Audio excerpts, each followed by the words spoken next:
He had grown up in a household where his mother had said, if you want to make it in America, you must not talk street talk. Right. You must dress white. Yeah. You must not be too militant about your black activism or make other people feel guilty about the fact that you've been subjected to racism. So this family stands for Martin Luther King, not for Malcolm X, et cetera, et cetera.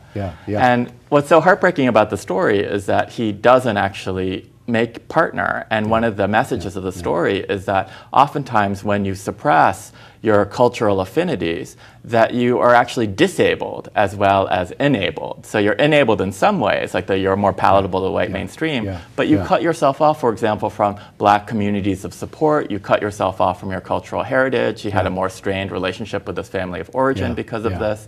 So it exacts immense costs. And this really is not a thing of the past, and that this book just came out a few years ago, but it's also not just an idiosyncratic story about one person. Recently, in 2003, there was a lawsuit about John T. Malloy's perennially popular Dress for Success book. And he's a chapter on how minorities should dress.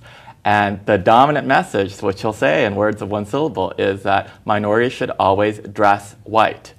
And that he said African Americans should not wear afros or any other hairstyle associated with African American identity. And this is my favorite, Larry. He says Latinos or Hispanics should not wear any grease in their hair, pencil-lined mustaches, or any clothing which looks sharp or precise, which to my mind is not a very sharp or precise piece of advice, because you know, what is sharp or precise clothing?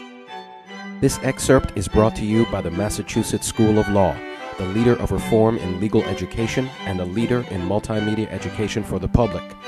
To view the full interview and for a full listing of MSL's programs, log on to mslaw.edu.